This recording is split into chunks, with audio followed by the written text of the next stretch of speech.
All right, today we're diving into a story that connects ancient scripture, some pretty wild mathematics, and even the physics of Nikola Tesla. It's all about the hunt for hidden cosmic code. Let's get into it. So, what's this all about? Well, at the very heart of it is this one single idea that maybe, just maybe, underneath everything we see, there's a kind of numerical signature, one that connects the sacred and the scientific in ways we're only just starting to piece together. As humans, we're just wired to look for patterns. It's what we do. We see them in the stars, in nature, and especially in our most sacred texts. And this isn't just about finding order for the sake of it, it's really a search for meaning, for some kind of sign that there's a logic to the whole shebang. And that leads us to this huge question, the one that's going to frame this whole explainer. What if there really is a deliberate design woven into the fabric of everything, a code left for us to find? And if there is, how in the world would we even begin to read it? Okay, so our investigation kicks off with a really compelling and, yeah, pretty controversial claim. It's the theory of a mathematical miracle hidden inside the Quran, something a biochemist named Rashad Khalifa said he discovered back in 1974. And the key to this whole system, the linchpin, is this one prime number, 19. Proponents of this theory say it's not random at all. They believe it's a deliberate repeating stamp of divine authorship, almost like a signature that also acts as the building block for the entire text. So, the theory's foundation is built on a few key observations that are hard to ignore. First off, the Quran has 114 chapters. That's exactly 19 times 6.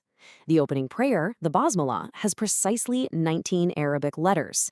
And it keeps going. The very first verses ever revealed supposedly contain 19 words. For believers, this isn't just a coincidence. It's the start of a divine blueprint.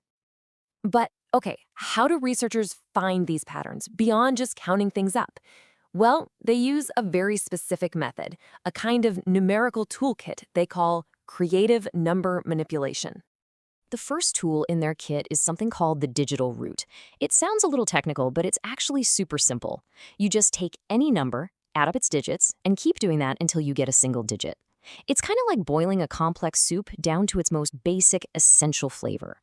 So here's how it actually works. Let's take the number 43. Its digital root is simple. 4 plus 3 is 7. Then you just stick the original number and its root together, so you get 437. And now for the final test. Is it divisible by 19? Yep. 437 divided by 19 is a perfect 23. Proponents have found tons of these harmonic numbers, and they see it as powerful proof of this hidden code.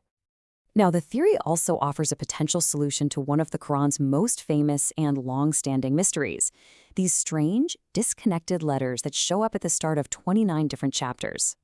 For literally over 1,400 years, scholars have debated what these letters mean.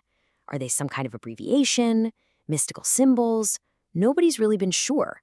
But this mathematical theory suggests they're not random at all. They're actually signposts pointing to an even deeper layer of the code. And the solution this theory puts forward is, well, it's pretty stunning. It argues that 3 specific letters are placed very strategically. Qaf is at chapter 50, Nun is at chapter 68, and there's a reference to Ra at chapter 55. You put them together, and what do you get? QRN, the root of the word Quran. The idea here is that the book is literally signing its own name across its own chapters. And just when you think you're going down a purely theological rabbit hole, the theory takes this sharp, totally unexpected turn. It claims this code isn't just about a holy book. It's actually about the fundamental way that energy and matter themselves are structured. Now, this jump into physics isn't just a random leap. The connection is made through this niche field called vortex-based mathematics, which tries to build a bridge between the abstract world of numbers and the very real flow of energy. So vortex-based mathematics, let's call it VBM, has this radical idea that energy doesn't just move randomly, it flows in a very specific vortex pattern, kind of like the shape of a donut. And that flow supposedly follows a repeating number sequence, 1, 2, 4, 8, 7, 5. The key here is that this whole system is said to be controlled by a central axis made of 3 numbers, 3, 6, and 9. And this is where the theory becomes something you can actually see and touch. That abstract number pattern from VBM isn't just a theory on a page, it's a blueprint. When engineers build something called a rodent coil, and they wind the copper wires to perfectly match that VBM pattern, they claim it creates a unique and incredibly powerful magnetic field. It's presented as the direct translation of a numerical code into a physical piece of technology. This bridge between numbers and real-world physics brings us to our final and maybe the most surprising character in this whole story, the legendary inventor Nikola Tesla. Okay, so what on earth does a pioneer of electrical engineering have to do with Quranic codes and vortex math? Well, the people who believe in this unified theory think that Tesla wasn't just inventing things.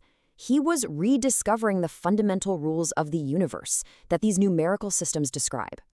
For believers, Tesla's work is like watching VBM in action. His famous alternating currents, they see that as the physical version of the pulsing number patterns. His revolutionary three-phase magnetic fields, that's the 369 axis from the VBM model. And his ultimate dream of wireless energy, well, that's seen as the end goal of tapping into this universal harmonious code. And in his own words, Tesla himself seemed to hint at a future where science would tap into something much deeper, a more fundamental source of energy. His vision wasn't just about better machines, it was about a whole new relationship with the universe itself. Ultimately, what are all these theories? From scripture, from numerology, from physics? They're all just attempts to draw a map of reality. And as Stephen Covey said, any map is only as good as how well it aligns with the real world, with natural laws and universal principles. Which brings us right back to the central question. Is this incredible web connecting numbers, scripture, and science a real glimpse into a divine code? Or is it just a beautiful testament to the power of the human mind to find patterns and create meaning in a universe that's way more complex than we can imagine? For now, that answer seems to be part of the code itself.